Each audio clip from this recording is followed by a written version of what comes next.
Hello and welcome to my October reading wrap up. This is the third and final one for the month, so I hope that I can get through it quickly so you guys don't have to sit here forever. I'm really sorry that I have so many books. But without further ado, let's jump into it to see what I got through this month.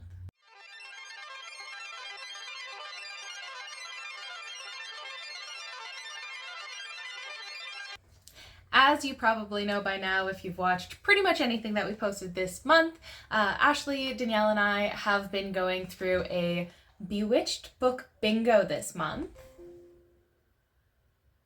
In the Bewitched book bingo, we have prompts that correlate to a number of points.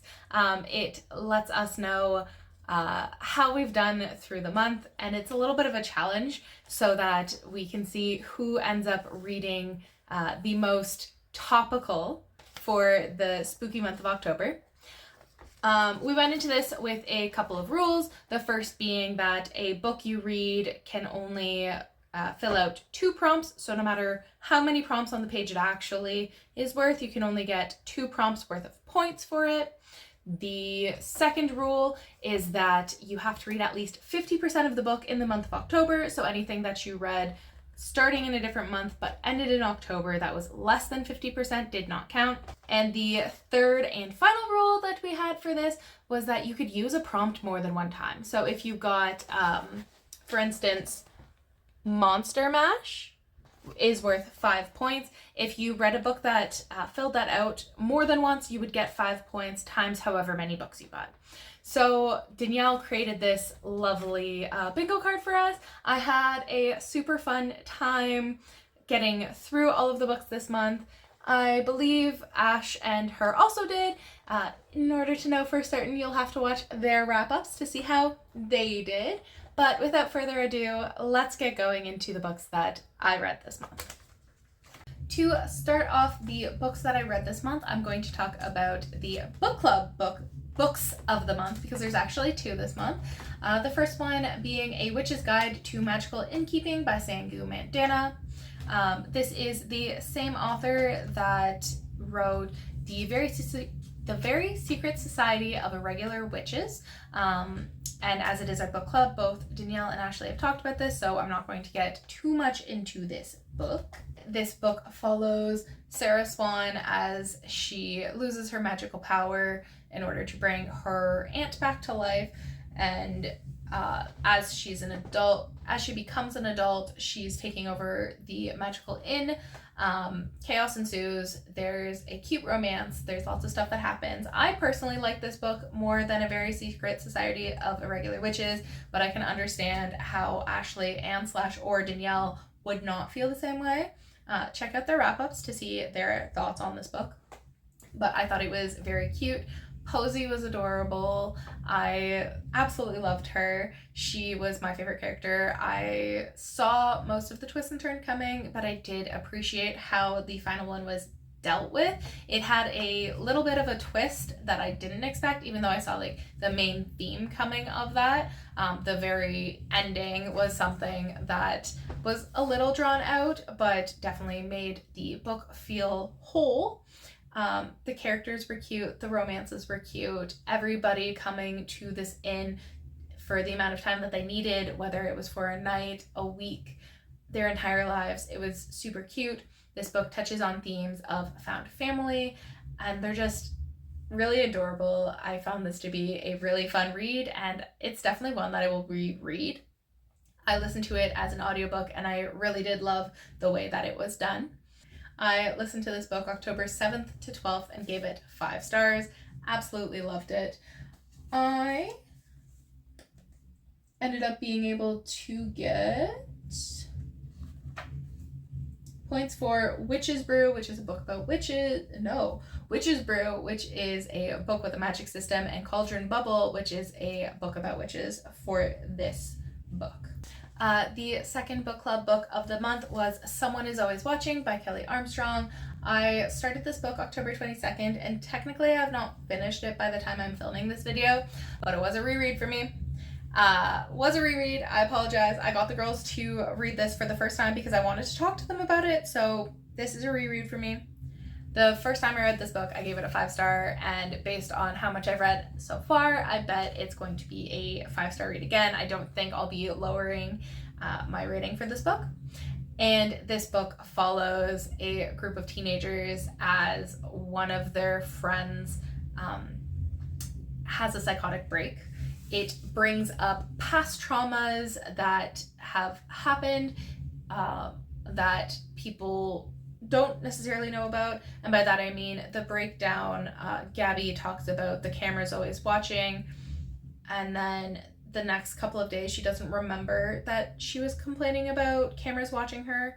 So like the breakdown happens, and then it happens again the next couple of days where she like kind of remembers that she's freaking out about something and goes a little psycho again, which steamrolls into the crew trying to help Gabby, discovering that things aren't what they seem, that something is going on that they don't necessarily expect or understand, and it's just going through that to see how people are doing, where they are, what they've done, all of these things.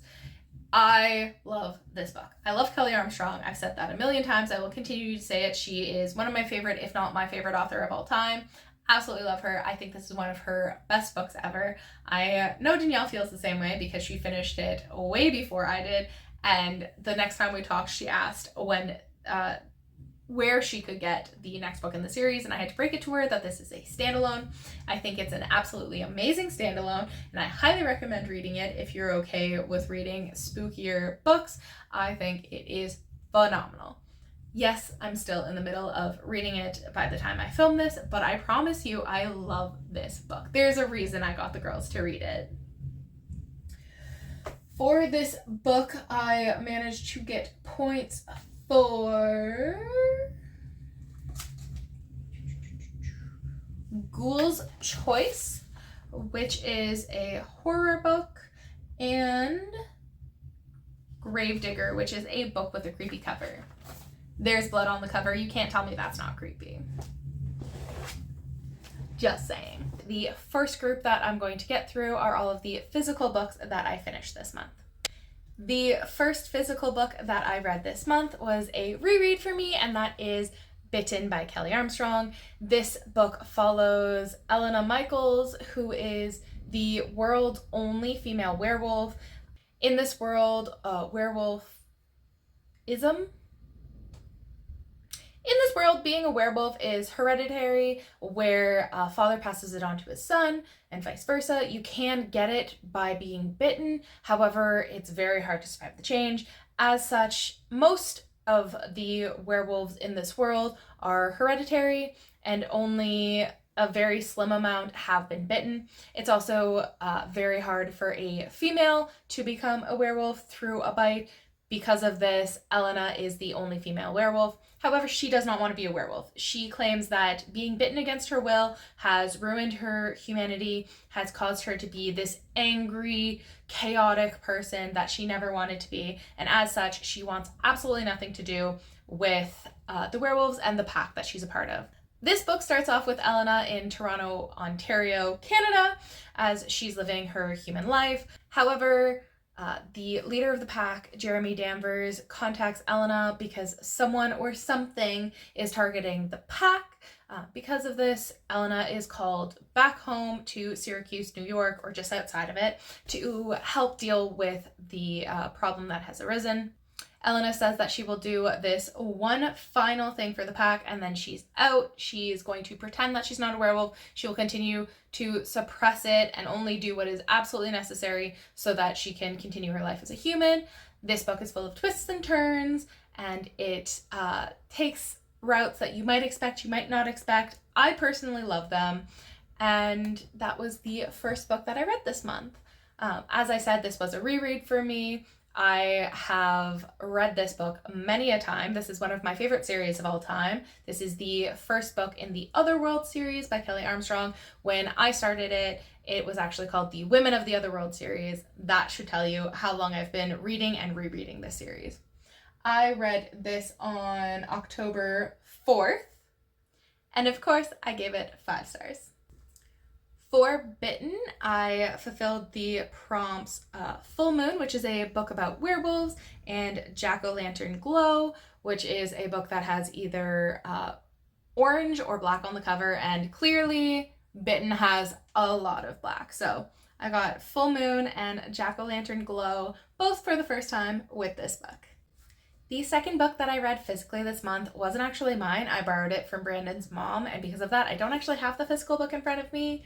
I am very sorry, but I promise I read it as a physical book. You can also read it as a ebook on Kindle Unlimited or listen to it on an audiobook, but I got the physical copy, but again, it was my mother-in-law's, so I don't have it physically in front of me, but that was The Housemaid is Watching by Freida McFadden. This is the third book in the series, and Ashley also read it this month, so in order to find out her feelings on it, I highly recommend checking out her October wrap-up. I will say right away that her and I had very different feelings on this book. This book follows our girl Millie as she and her husband Enzo move into a new house. It's outside of their price range, but they've managed to scrape together enough to get the house. Enzo and Millie have 2 young kids, and they want the best life for their children as they can have. Of course, nothing is as simple as it seems, and things start to go sideways. Millie has to figure out how she can defend her family and how far everyone is willing to go in order to protect who and what they care for. There were topics in this book that are very dark and kind of hard to read, at least for me. I think Freida McFadden did an amazing job tackling them, but it was really hard. Just because like the topic itself was something really dark. Minor spoiler here, I apologize, but the main plot of this book does have to do with Millie's kids. So if you have any issues with books that have to do with kids and are dark, I do not recommend you read this book. You should just stop reading the series after the second one if you've enjoyed those, because those are not about kids, they're about adults. Yeah, I thought it was well done. I did find the characters to be a little annoying, and the feel of this book was different from the first 2. It almost felt like, to me, that it was the start of a different spin-off, or a different series, a little bit of a spin-off based on the plot itself. But I can understand why someone like Ashley would not like the tone shift. I thought it was a lot better than she did, clearly. I ended up reading this book October 5th to October 9th, and I gave it 4.75 stars. So I liked this a lot more than Ashley did. For The Housemaid is Watching, I got the prompts Ghoul's Choice and Gravedigger. Ghoul's Choice, which is a horror book, and Gravedigger, which is a book with a creepy cover, because I don't know about you, but I find The Eye Through the Keyhole super creepy. The third physical book that I read this month was The Pumpkin Spice Cafe by Laurie Gilmore. This is also a reread because I have definitely read this already. I wanted a quick read to knock out the prompt, The Pumpkin Patch, which is a cozy autumn read, and this is very clearly one of those. This follows Jeannie as she takes over the Pumpkin Spice Cafe in Dream Harbor. She comes across Logan, a local farmer. He helps her with the ghost that's been attacking her in the middle of the night and preventing her from sleeping. And this is all about Logan and Jeannie's story.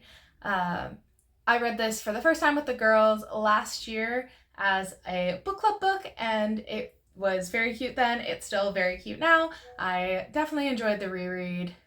I read this on October 13th and gave it 4 stars like I did the first time. The next book that I physically read this month was Caraval by Stephanie Garber. This book follows Scarlett as she participates in Caraval, something she's been wanting to do her entire life and is only just able to do in this book. It is a game that is mystical, it's a mystery, it's dark, it's a carnival, it's twisted, things aren't what you think they're going to be, and whoever wins, Caraval gets a wish fulfilled based on whatever magic the creator and leader of Caraval legend is able to do. So following Scarlet, things are very twisted, very dark. People aren't who you expect them to be, or are they? We don't know unless you read it. I read this book because, well, for two reasons. One, it completed the prompt Creepy Carnival, which was a book that takes place in a carnival or features clowns, but also because this is one of Ashley's favorite series of all time. So both Danielle and I saved it for October, specifically for the prompt, but wanted to read it because of Ashley. This book I thought was really good. It was super fun. I actually read this during our video this month, which was Wheel Picks My Page Count. And if you want my super in-depth thoughts on it, you can go there. For here, I will say, as much as I really did enjoy it, it kind of felt like the book was being written just as a stream of consciousness, that things weren't fully determined before it was written, and some twists and turns were just determined because it made the book interesting, not necessarily because they helped with the plot. The final twist in this book kind of seemed like a ripoff to me, just because the real twist isn't something that you can guess based on anything that you're told in the book. However, I did really enjoy it. I read this book October 9th to 13th and I gave it 4.5 stars.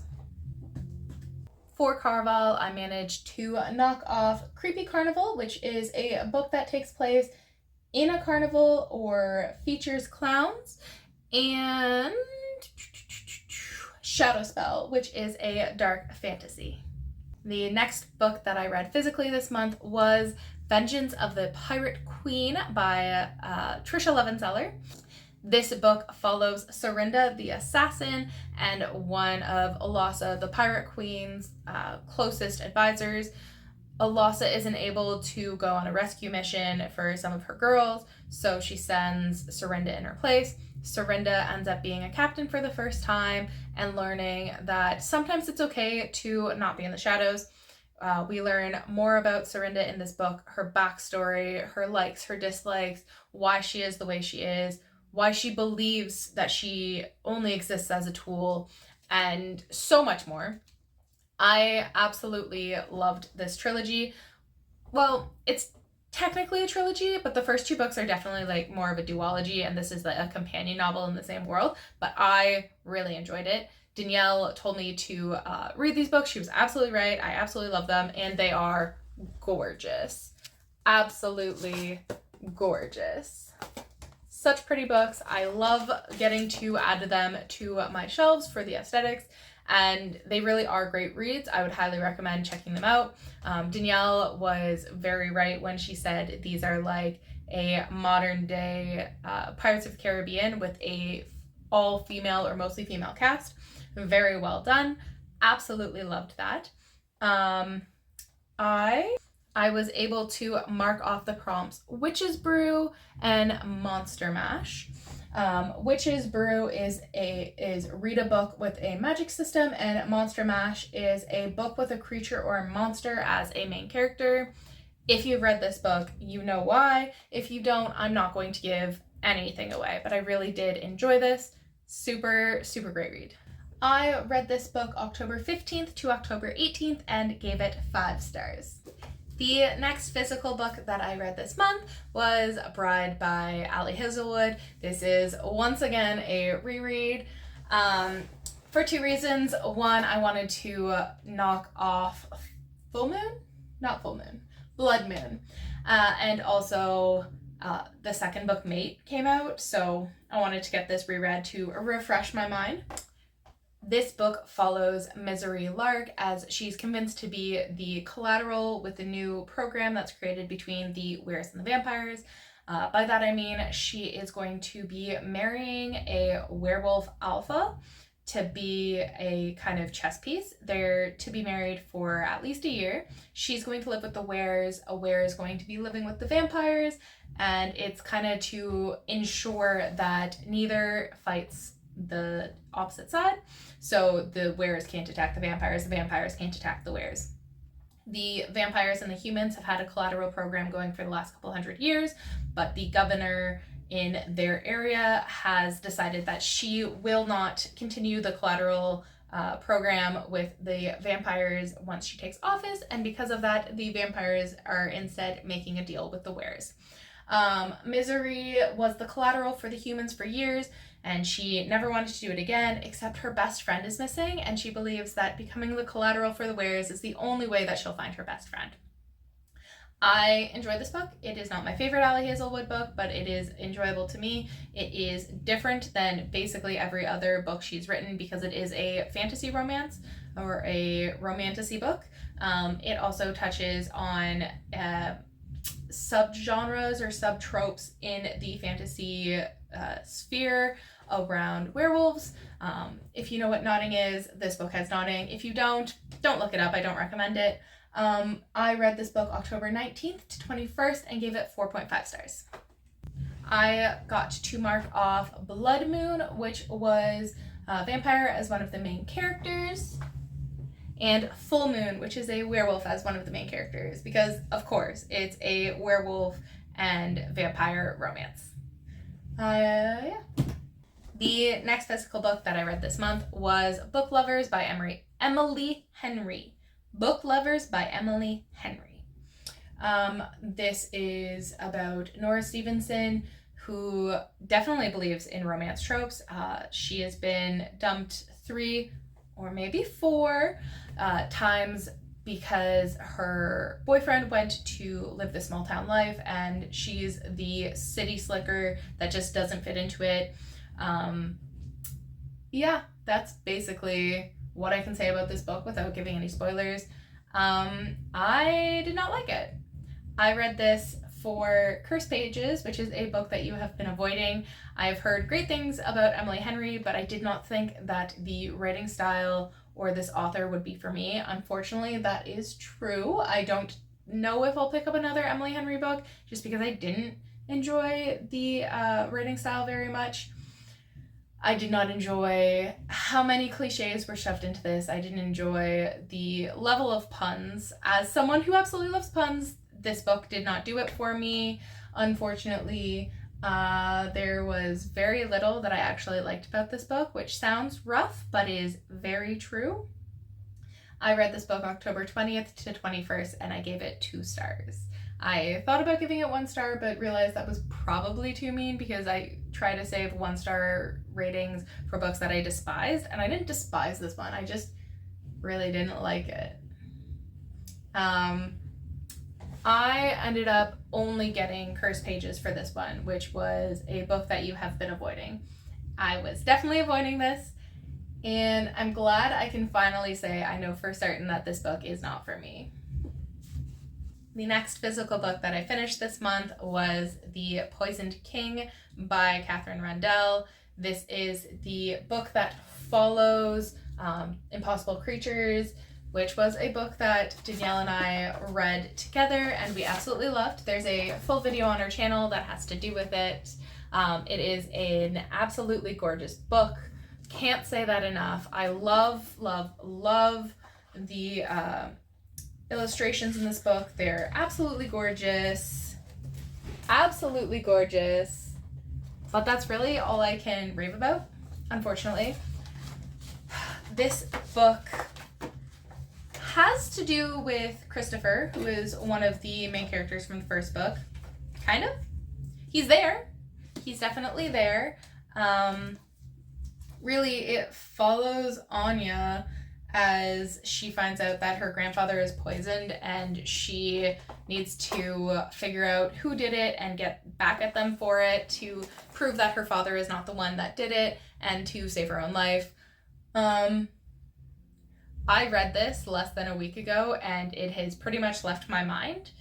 I mean, there's certain things that I remember, but I remember them because I didn't like them. And this book, as mean as it sounds, makes me wish that Impossible Creatures was a standalone.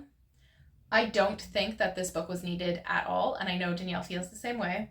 We read it together on October 25th, and I will not be continuing on with the series if it happens again. I gave this book 1 star, unfortunately, because Danielle and I were so excited to read this when we found out that it came out. We thought that this was going to be an amazing second book, look at the archipelago and all of the things that have happened after the first book, but no, it was not. It was not the same vibes as the first book. It didn't deal with a lot of the same characters. Like, they were cameos, but that was really it, and I did not like this at all. I ended up getting points for Monster Mash because there are so many magical creatures in this world, which is a book with creatures or monsters as a main character, and really there were a lot of them. And Chilling Whispers, which is a book rated 4.5 or higher on Storygraph or Goodreads. At the time of finishing this, that's not true, but when Danielle and I looked at it, I promise you this was higher than a 4.5, and we could not understand why. I know it's a new release, and clearly the ratings went down within less than a week, but no.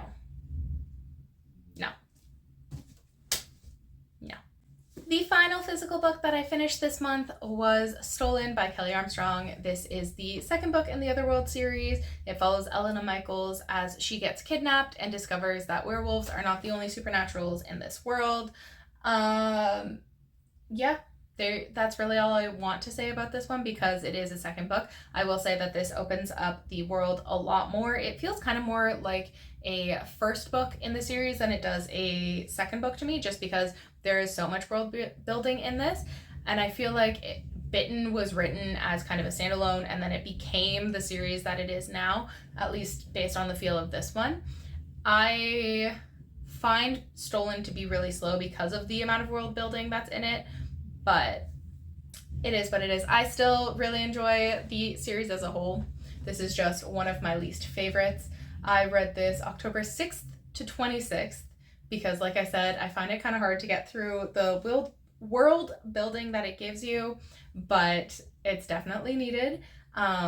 Also, I read a buttload of books around this, so it's not like it's the only thing that I read during this time, and I gave it 4 stars. I collected points for Monster Mash because there are so many other magical creatures that are in here, like half demons. It talks about demons, but they're not a huge part of it. There are shamans, there are sorcerers, there are witches, there are other things that might not seem obvious. There's talks of poltergeists and all of these things, so definitely to me it gets Monster Mash. And then I also got points for Full Moon because, of course, the main character, the person whose head you're in, is Elena Michaels, who is the world's only female werewolf. So I had to. Those are all of the physical books that I got through this month, and now I'm going to move on to all of the audiobooks that I got through, and trust me, there were a lot.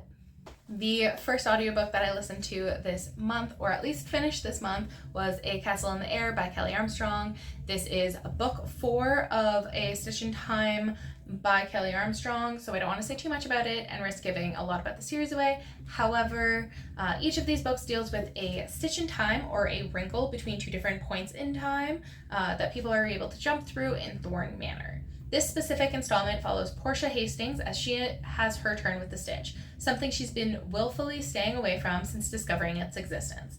However, she spent her whole life rescuing her little sister from one scrape or another, and there's nothing she wouldn't do to protect Miranda, not even going through time. This book contains my favorite couple in the series up to this point. I absolutely adore Portia and her attitude. As someone who's made herself lesser her whole life, it was refreshing to see her unafraid to be herself. By that I mean Portia has been making herself lesser her entire life, not me. I am loud, I am proud, I am who I am, and I'm sorry if you don't like it.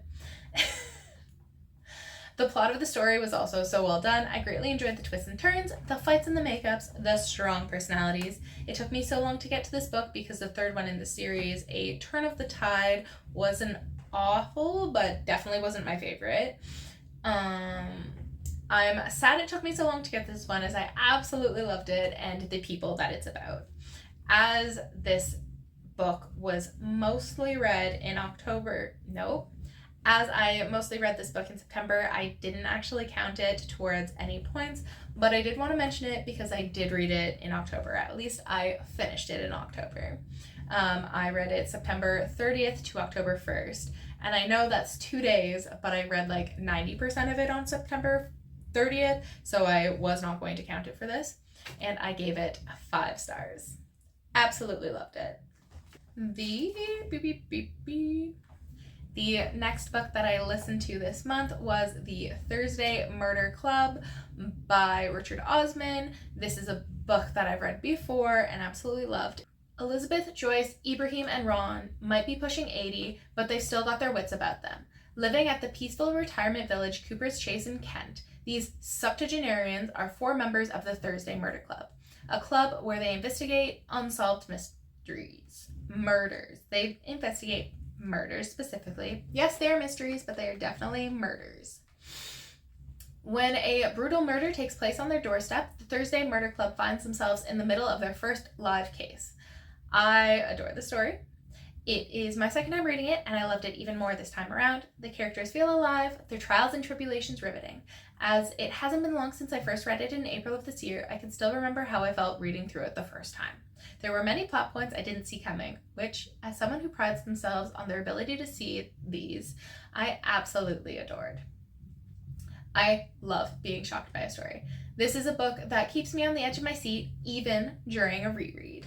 I was introduced to the series by someone during an interview period, and I'm glad I was. Not only do I enjoy the series, but I know my sister Vicky does too. I'm most certainly going to continue on with the series in the near future. I also got to collect points for Foggy Graveyard, which is a mystery with murder in the title, and The Black Cat, which is a book with an animal on a cover. And while you can get the Netflix movie series whatever cover of this book, I personally prefer the original, which includes a fox. I read this book October 8th to 9th and gave it 5 stars.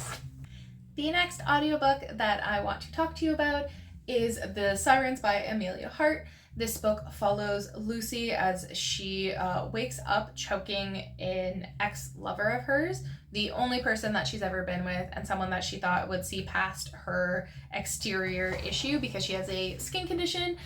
She does not know why she woke up choking him, but freaks out and she runs to her sister's place. When she's there, she figures out that her sister is not there, and she spends the next couple of days freaking out about the incident and having memories of someone from the 1800s, which freaks her out even more.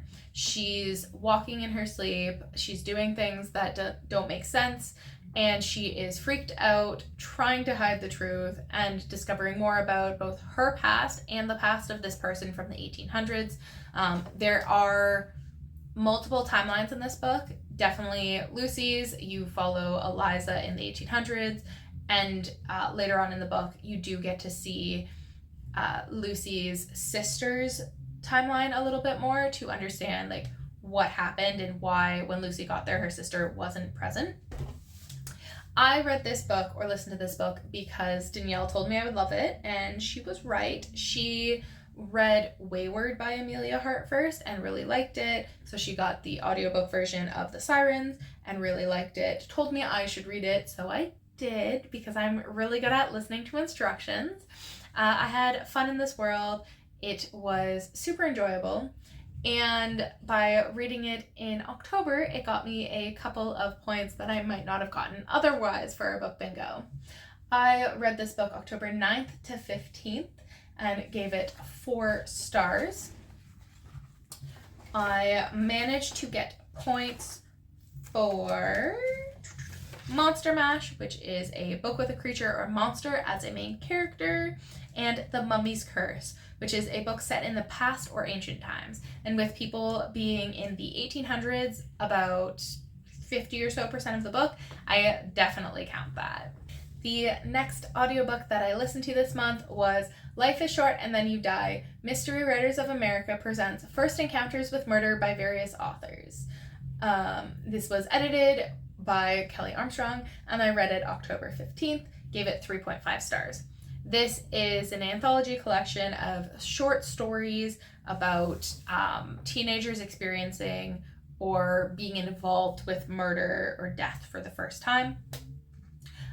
There are a lot of different stories, so I can't tell you a lot about the book as a whole because each story has a little thing that makes it unique, and definitely I found some of them to be better than others, but I did enjoy the entire collection. To be perfectly honest, I did grab this one because it has murder in the title, and while you can shorten it to just Life is Short and Then You Die as the title, the full version of the audiobook that I listened to had the entire thing, which includes Encounters with Murder, which gave me points for Foggy Graveyard, a mystery with murder in the title. It also gave me points for Foggy Graveyard, which is a nope. That's the one. It gave me points for Foggy Graveyard, and also Jump Scare, which is a spooky short story. There were a bunch of short stories in this, so that's why I'm including it for that. The next 8 audiobooks that I'm going to talk about are the first 8 books in the Torrent Witches. One sec. In the Torrent Witches Cozy Mystery series. This is a 10-book series, all of them which are out, 8 of which that I got through by the time this video is being filmed, and I will probably finish at least one more before the end of October, possibly the entire series, depending on how much time I have. We'll see. The first book is Butter Witch, the second book is Treasure Witch, the third one is Hidden Witch, the fourth is Fabulous Witch, the fifth is Holiday Witch, the sixth is Shadow Witch, the seventh is Love Witch, the eighth is Cozy Witch. And those are the ones that I've finished so far. All of them, you are in the head of Harlow Torrent as she's forced to move home to Harlot Bay, which is her small hometown. Her entire family lives there. Her grandmother and great aunt, her mom, 2 aunts, and her 2 cousins all live in the Torrent mansion. Chaos ensues, of course, and each book follows a different murder mystery. I'm going to say right off the bat, for all of these, I got points for Witch's Brew, which is read a book with a magic system, and Cauldron Bubble, which is a book with witches. The first one, Butter Witch, I read October 16th to 18th, and I gave it 4 stars. Really enjoyed the way it introduced the world and the town of Harlot's Bay. The second one, Treasure Witch, I read October 18th to 19th and gave 4.5 stars. Hidden Witch, I read October 19th to 21st, gave it 4.5 stars. Fabulous Witch, I read October 21st and gave it 4.5 stars. Holiday Witch, I read October 21st to 22nd, gave it 5 stars. Shadow Witch, I read October 22nd to 23rd, gave it 5 stars. Love Witch, I read October 23rd to 26th and gave it 4.5 stars. And finally, Cozy Witch, I read October 27th to October 28th, which is today when I'm filming this, and I gave it 4.25 stars. I love this series. It is one of the ones that is included as an Audible Plus catalog series thing, all 10 of them, and I've been flying through them. They started out being meant to be just my commuter book, and I have found other reasons to listen to them because I've enjoyed them so much. That includes cooking, cleaning, walking my dog. Anytime I could pop the headphones in and continue to listen to the series this month, I did. Yes, it helps that each book gave me 4 points for our book bingo, but really it's just because I was enjoying them so much. The next audiobook that I listened to this month was One Day Everyone Will Have Always Been Against This by Omar El Akkad. Akkad? I'm trying really hard to say it right, and I don't think I am. I apologize. One Day Everyone Will Have Always Been Against This by Omar El Akkad. This is a nonfiction book written by a journalist who was originally from Egypt, moved to Canada when he was young, and then eventually the States, all with the hopes of getting a better life.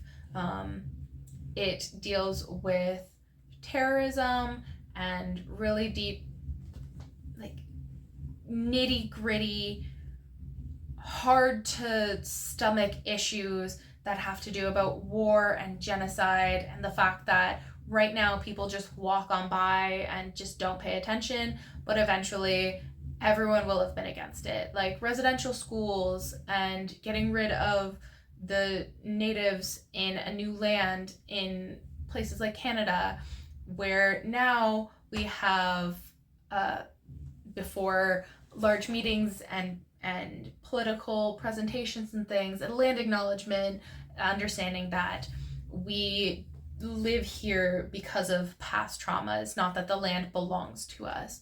It deals with like the hardness where everybody's against the Holocaust now, but when it was happening, clearly people were for it, which is awful and horrible and heartbreaking. And it talks about how in the modern day there are certain things that are going on which will eventually have the same cultural impact, and like how things are super impactful when it's a new thing, but 6 months later, a year later, 2 years later, so on and so forth, like down the line, it becomes less impactful because it just becomes the norm. And it's awful that it becomes a norm, but one day everyone will understand that it was wrong and people will agree with that. It's just something is always happening in the current day that people don't see for the same thing. I found this to be a really impactful read. It's definitely a harder read, but I do think that it's something that, if not everyone, that a lot of people should read. I can understand it being triggering for people who like have been forced out of their homes and aren't accepted in their new home. It's really hard to read about. I can't imagine experiencing it. I've been very lucky in that regard, but I do think that it's got a really important message. I stumbled upon this watching a Books and Lala YouTube video where she mentions it and picked it up right away. I'm glad I did because it was a really important read in my mind. Not to downplay the severity of the topic, because it is something that is very hard-hitting and important and more people should care about. I read this book October 23rd to 29th. I did give it 5 stars. I did not read this for the book bingo, but because I read it in the month of October, I looked to see what points it would fall under. I do think that this book should be read any month, not for points or anything, that it's really important, but it does fall under Trick or Treat, which was a random book pick, and it for me was random because I had never heard of it, watched a single YouTube video on one of the creators that I love to watch, and she mentioned it, so I picked it up, and it was random in that regard, something that had not come across my feed at all. And Eternal Night, because it was a book that I couldn't put down. It was hard to read, but it was really important to read, and I'm glad that I did. Sorry, that was such a serious moment. I really do think that it's an important topic to talk about, and while this channel is definitely more for entertainment, it is a book that I read and really wanted to point out the fact that it exists, because it is a really important thing for people to know about. Moving on, I'm going to be talking about the ebooks that I read this month. The first ebook that I finished in October was Rejected by My Shadow Alpha by Jennifer Eve. I read this September 19th to October 2nd, which is mostly in September, which is why it's got no points for the book bingo this month. I gave it 1 star, and I really, really did not enjoy it. Ruby Alfonso has lived trapped under her father's thumb her whole life. Enter Drew Kavanaugh, a new doctor working at the hospital Ruby works at. After a night of passion in which Drew claims Ruby as his mate and then rejects her, Drew falls for Ruby's father's trap and dies, right after she finds out she's pregnant. 7 years later, Ruby's daughter is dying. When she sends out an SOS to the healer network saying only her daughter's father's Alpha's bloodline will be able to heal her. When Drew walks in, Ruby's life takes another turn for the strange. This story ends with a spelling mistake, EDN instead of end, which almost perfectly encapsulates my feelings on this book. There are plot holes galore, convenient, I knew it all along moments, intentional miscommunication and withholding of facts and identity. It felt like the author tried to cram too much into the story too quickly, did not review the book to make sure that everything made sense and nothing contradicted anything else, and then rushed the book out into publication. In my opinion, this was not an enjoyable read, and I'm not sure how I refrained from DNFing the book along the way. Especially because it gave me absolutely no points during the book bingo. I probably should have DNF'd it for the amount that I enjoyed this. The next ebook that I read this month was Trusting the Boss by Cora North. Samuel and Remy both have their own issues. Samuel has trust issues and a twisted past that stops him from believing anyone could possibly like him for him. Remy is drowning in debt and willing to do anything she can, legally of course, to get out from under it and protect her loved ones. When Samuel offers to pay off her debt, make her flight school the best in the state, and help her leave the exotic dance club she was working at, Remy jumps at the task. Remy jumps at the chance. The cost, pretending to be his girlfriend for 3 months to get his meddling friends and family off his back. I truly enjoy reading a Cora North novel. I believe this is my 7th book of hers that I've read, and while each of them can be read as a standalone, I really enjoy getting to see how they connect with each other. This one was a fun read with a good amount of spicy scenes. I got to about the 40% mark before the spice really entered the scene, though the rest of the story more than made up for it. The characters were fun to be in the head of. Remy is a really kind-hearted person, willing to do anything it takes to take care of her loved ones. That doesn't mean she's a pushover, though. She has no problem standing up for what she believes in and telling off those she believes are in the wrong. Samuel is very much so scarred by his past. It takes him a lot to open up and trust people. Heck, even those in his inner circle don't know how deeply his past has scarred him. Samuel falls hard and fast when he falls, and he's determined not to fall for anyone ever again. I read this one October 2nd to 3rd, and I gave it 4 stars. I really did enjoy it. I thought it was a fun, lighthearted read, and I got Jack-o'-lantern glow for it because there's black in the cover, and that is a book with orange or black on the cover. The next ebook that I read this month was Billionaire Dragon Boss by Lila Bosch and Ariel Renner. Adara has landed a job at her dream company. Sure, she landed the job as a digital marketer and not as a fashion designer like she's always hoped, but it's a foot in the door. Right? Her new boss, Klein Novian, is known as the most desirable billionaire bachelor around, and Adara quickly learns that his good looks come with a cold personality. But there's gotta be more to him than that. Adara just needs to discover what it is. I found this to be a really fun read. It was a quick read and had a few steamy scenes, but overall I liked the character interactions. I left the story still wondering about the whole clothes thing and dragon transformation. Seriously. Is it a glamour? Is it magic that makes his clothes appear and disappear? Are they never really there? Like, what's going on with the clothes? But overall, I had a fun time with the story. I saw some of the twists coming from the first hint of them, yet the way they were executed made it still a very enjoyable read.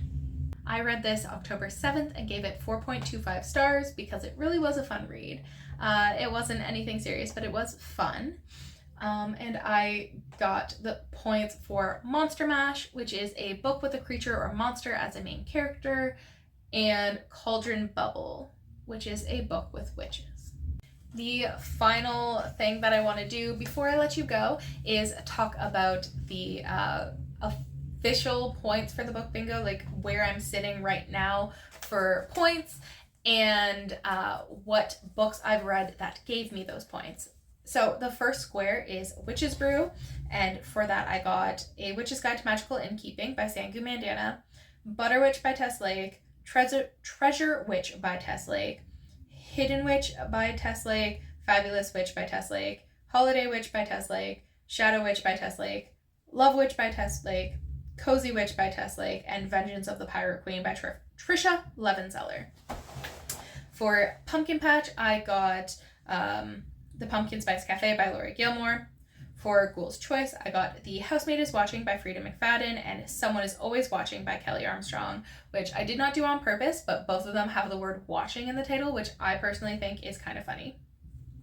For Foggy Graveyard, I got The Thursday Murder Club by Richard Osman and Life is Short and Then You Die, Mystery Writers of America present First Encounters with Murder, which is an anthology by multiple authors. For Blood Moon, I got Bride. Shadow Spell, I got Caraval by Stephanie Garber. For Monster Mash, I got Billionaire Dragon Boss by Ariel Renner and Lila Bosch. The Sirens by Emilia Hart. Vengeance of the Pirate Queen by Tricia Levenseller. The Poison King by Katherine Rundell. Stolen by Kelley Armstrong.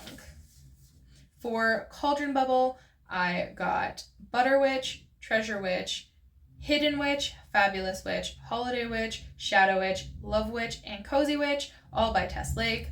Billionaire Dragon's Boss by Ariel Renner and Lila Bosch, and A Witch's Guide to Magical Innkeeping by Sangu Mondandanna.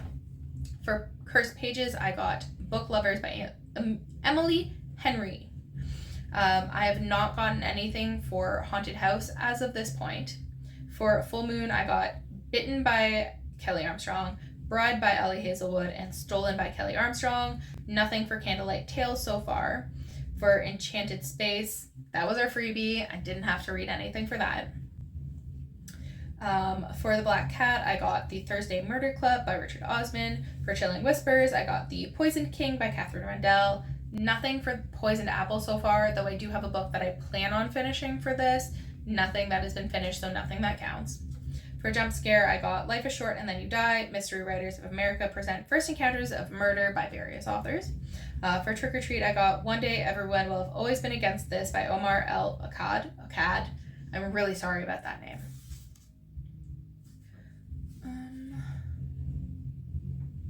For Crystal Ball, I haven't gotten anything yet, though I do have plans. For The Mummy's Curse, I got The Sirens by Emilia Hart. Creepy Carnival, I got Caraval by Stephanie Garber. Jack-O-Lantern Glow, I got Trusting the Boss by Cora North and Bitten by Kelley Armstrong. For Gravedigger, I got The Housemaid is Watching by Freida McFadden and Someone is Always Watching by Kelley Armstrong. Potion Master, I don't have anything as of yet. Eternal Night, I have One Day Everyone Will Have Always Been Against This by Omar El Akkad. Still really sorry about that name. I am filming this on October 28th, so I do actually have a couple of stretch goals that I hope to be able to finish by the 31st, but I'm not sure because I have so much on my plate before the end of the month that this might be all I end up reading. But my stretch goals are for Haunted House. I want to finish Tie Me Not by Katie Griffin and Allie Brams. This is a Kindle Unlimited book that I picked up solely because it has to do with ghosts and such. It also deals with Chinese culture and the fact that it's believed to be bad or taboo to die without being married. So there's actually, and this is true, this isn't just in the book. Like, I've heard about this before, and if anybody knows more about Chinese culture, please continue to school me. Let me know what I got wrong about this. But after you've dead, there's a whole thing, a whole industry of marriages for the dead, where a dead bride and a dead groom, their families pay a lot of money to get them married in the afterlife so that they don't have this stigma on them for being single and not married. And it actually happens in the modern day life.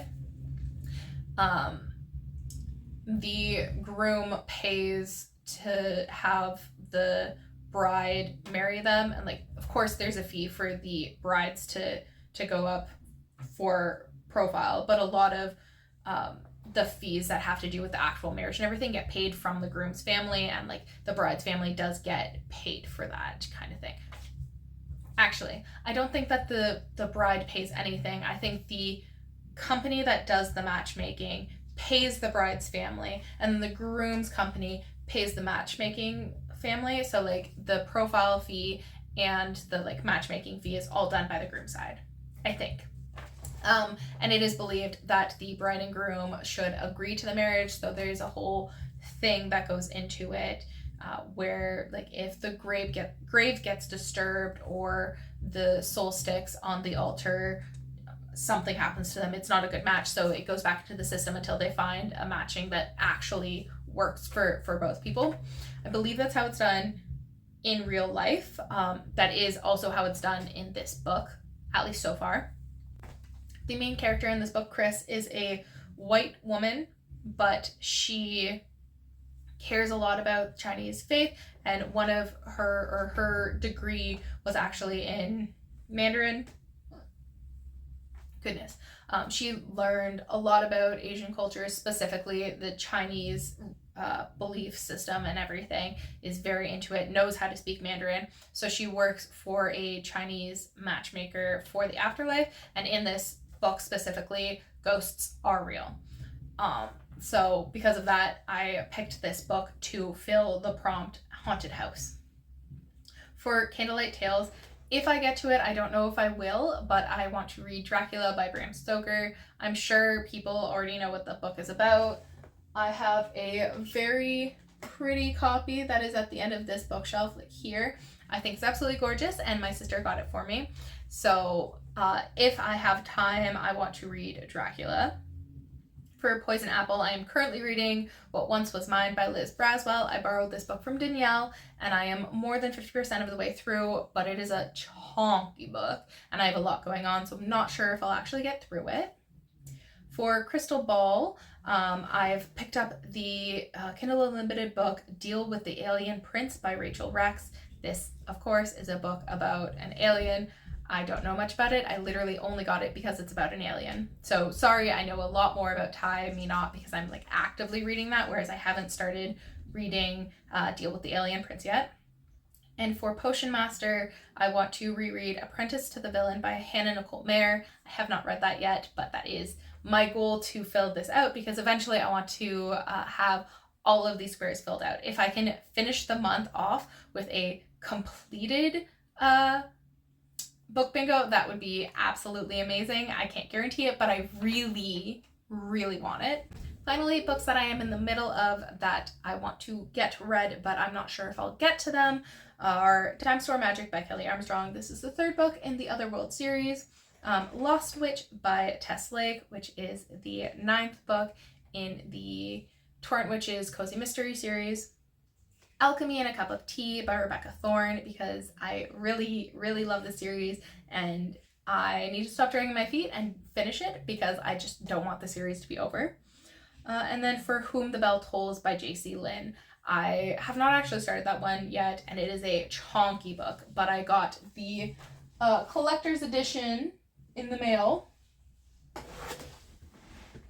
I got the collector's edition in the mail, and it is so pretty. So while I've already read this, I want to reread it now that I have this lovely, lovely book in my hands. I absolutely love it. It is gorgeous, but like the cover and the book itself, like the contents of the book, absolutely love them.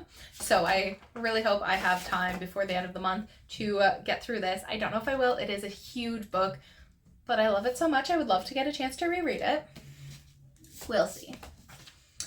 And finally, the point check where I am as of the time of recording this video is 117 points, which is kind of nuts. So that's everything that I read in the month of October, and my hopefuls, of course. I hope you were able to stick through me. This was a really long video. I got through an insane amount of books, which is crazy considering how much work I did this month as well. I don't know when I slept. But yeah, that is my very crazy October wrap up. All of the books that I got through, books that I haven't gone through but want to get through. And I would love to know what books that you read in October, whether you got through them all or you got through like 2. No matter how much you read, it's always great when you have something read. So I'd love to know what you did with that, if you participated with the book bingo, I'd love to know what points you got. If you haven't, here's your chance to pause, see what books you read, see if they fit with any of these. Let us know how many points you got. And of course, it gives you the chance to do something like this in the future with your friends. I think it's super fun, and you don't have to go out of your way to get books that fulfill prompts, but it's fun to see what books you read and how they fit. So with that, thank you so much for spending time with me. I'll see you in the next one, and have an absolutely lovely day. Bye!